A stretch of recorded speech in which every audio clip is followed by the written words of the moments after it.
What is it with you and picking up stray puppies? I want everybody I meet to remember me. Inside people's memories, I can live forever. I know I won't forget you. Believe me, I try all the time. See? I'm immortal. You're obnoxious. The character Lee, also known as Axel by most of the Kingdom Hearts fanbase, is a sort of divisive character among the fans. Whether you love him or think he's obnoxious, there's no denying that ever since he first appeared in Kingdom Hearts' Chain of Memories, he has grown a place in many fans' hearts and has been a mainstay of the series. A lot of the hate for Lee lately, at least from my perspective, seems to come from his pesky fan immunity. Lee is a survivor, and has shown this even from his early days in Castle Oblivion. Being able to live and connive his way out of the castle that claimed the other 5 members of the organization, his tenacity is something that has always been a character trait of his. The basement fight in Kingdom Hearts 2 against Roxas was supposed to be his final act, being wiped out by his former best friend, and fading into nothingness. Axel.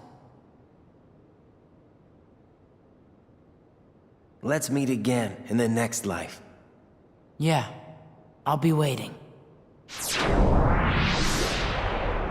Silly. Just because you have a next life.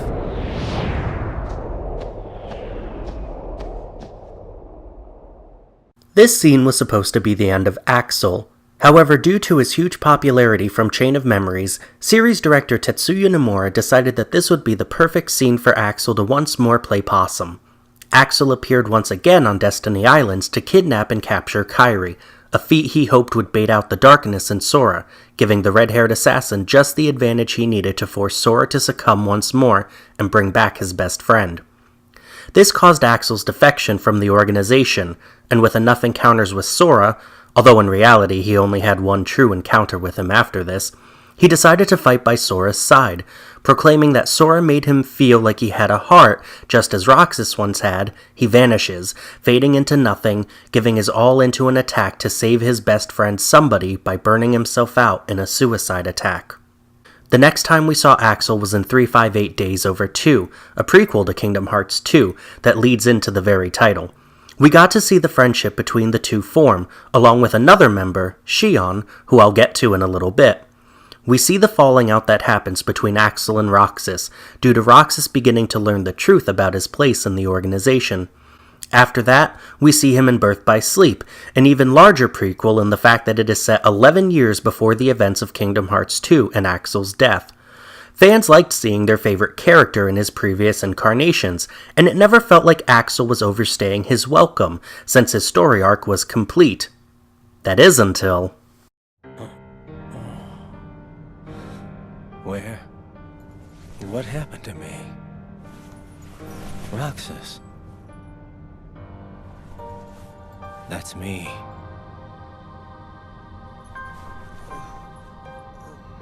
Dylan. Alias. Evan. Yenzo.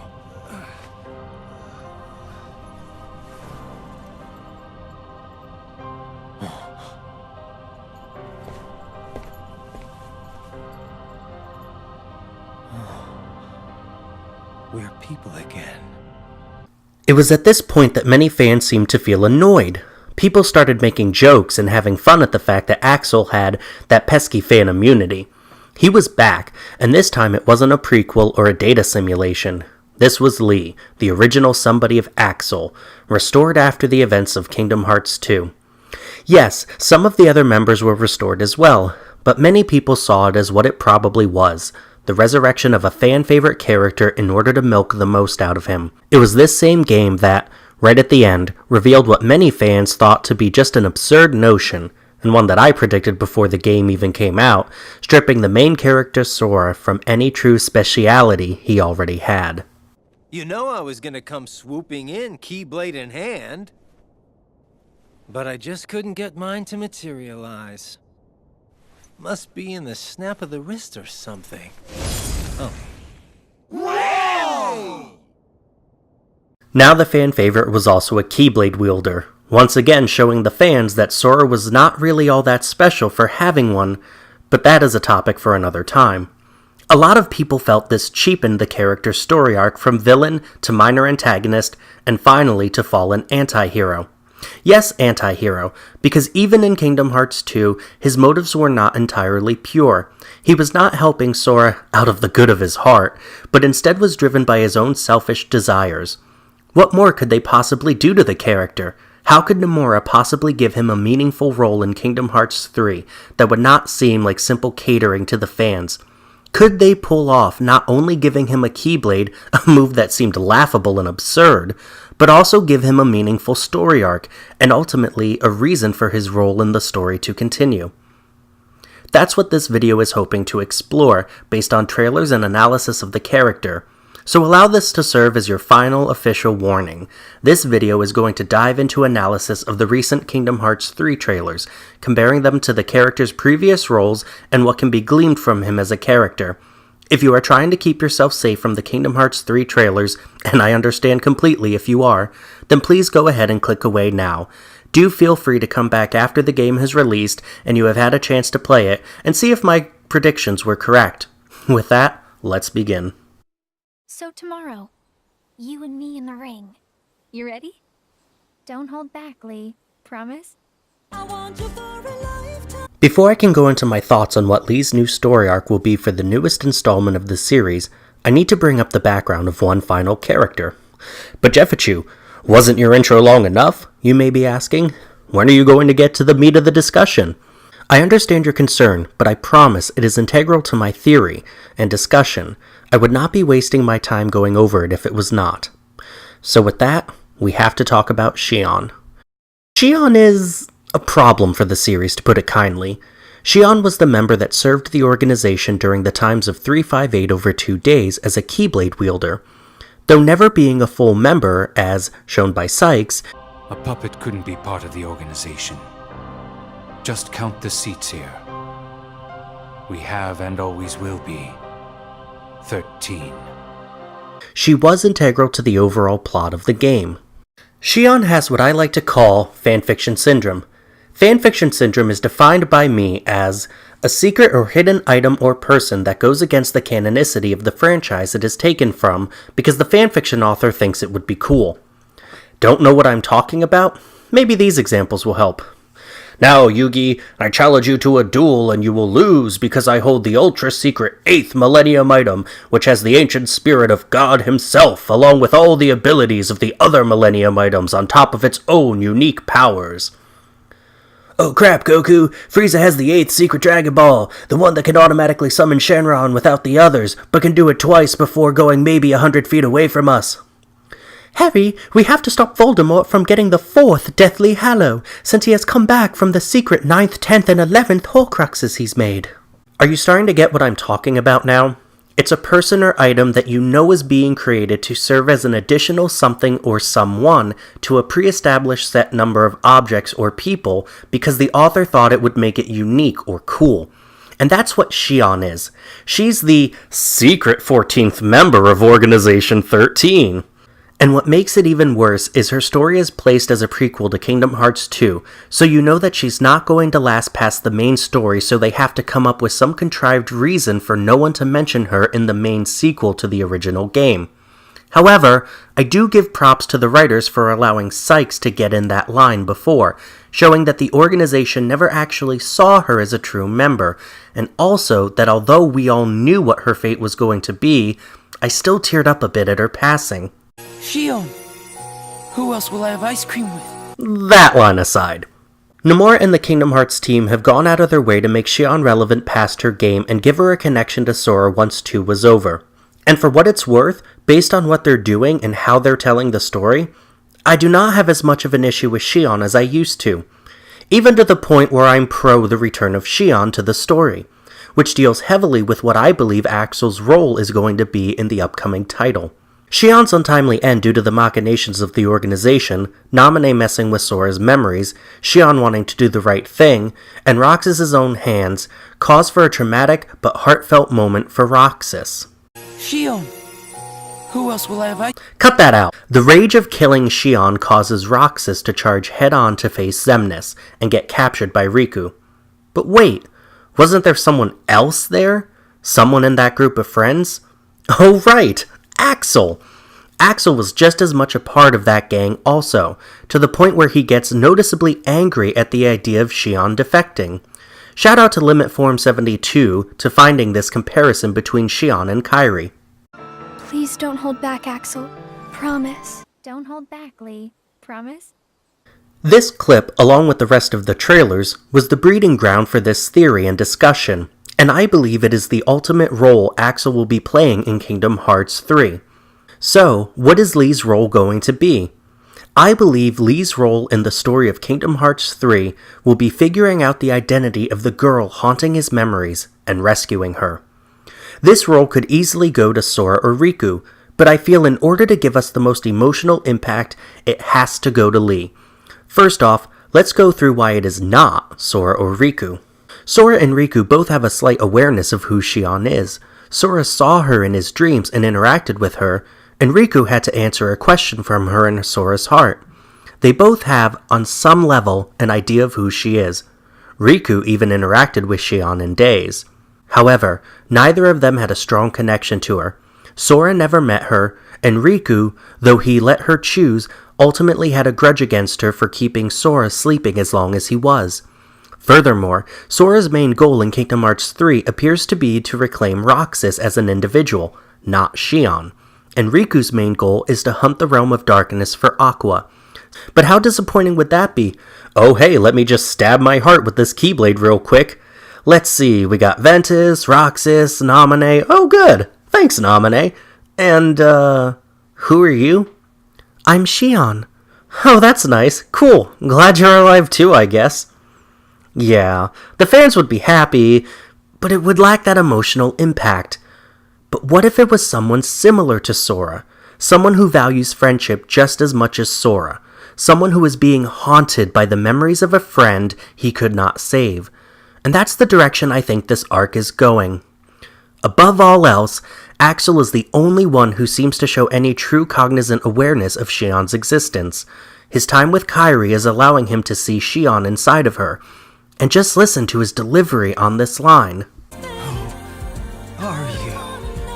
Quick aside, I know there is some debate on if that's Xion or Roxas, but the face we can see, the fact the figure is just holding a kingdom key, Roxas is seen wielding Oathkeeper and Oblivion, and the hood being up, a trait of Xion's for those that can't see her, like he wouldn't be able to see her at this point, leads me to believe that this is definitely Xion. Listen to the pleading in his voice. He seems desperate to know who that person is, as if it's something that's been bothering him for such a long time, haunting him, keeping him up at night. Regardless of the fact that's an enemy in front of him, it's someone he wants to know the identity of, someone he has made it his mission to remember. And in essence, that's his character, isn't it? I opened this video with a series of lines from Birth by Sleep, where Lee as a youth is saying how he wants everyone to remember him. It's a core facet of his character, down to the point where his verbal tick is, got it memorized? This is a man who hates people forgetting him, and wants to be etched into everybody's hearts. It should follow, then, that he believes strongly in remembering all those who come in his path. He strives to not only meet people, but be their friend. I'll see you when I see you. After all, we're friends now. Now who does this remind us of? I'll be back to visit you. What? You and me are friends now. Lee is, in essence, just the same as Sora. He's a man who wants to be friends with everyone he comes in contact with whenever he can, and who has very clear emotional responses when it comes to saving and protecting his friends. I don't care about any of that. Just let me into the realm of darkness, okay? If it's Kairi you're worried about, don't. We're taking very good care of her. Take me to her. Is she that important to you? Yeah, more than anything. Show me how important.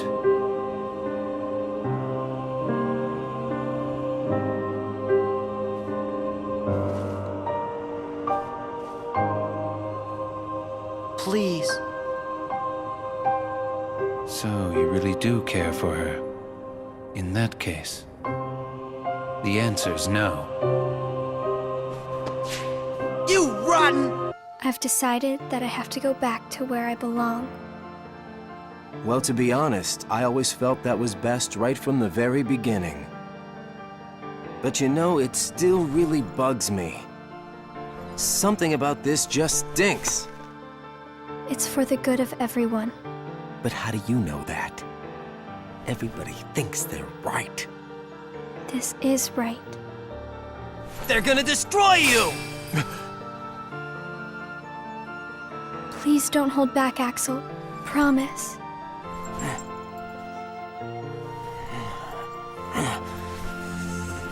What's your problem?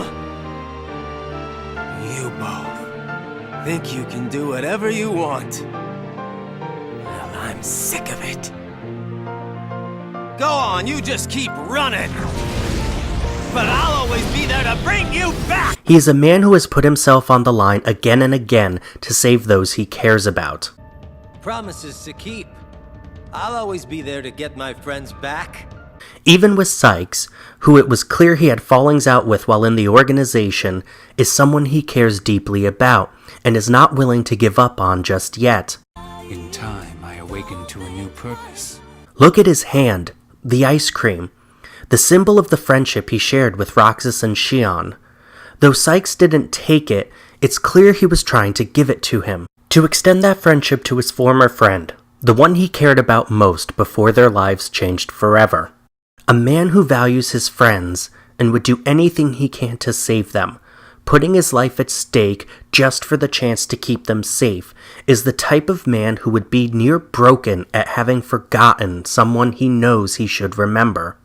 And worst off, his former best friend using that knowledge of the type of man his former friend was and manipulating it, leading him into a trap to be destroyed. I am not theorizing or suggesting that Axel will be the one to save Shion.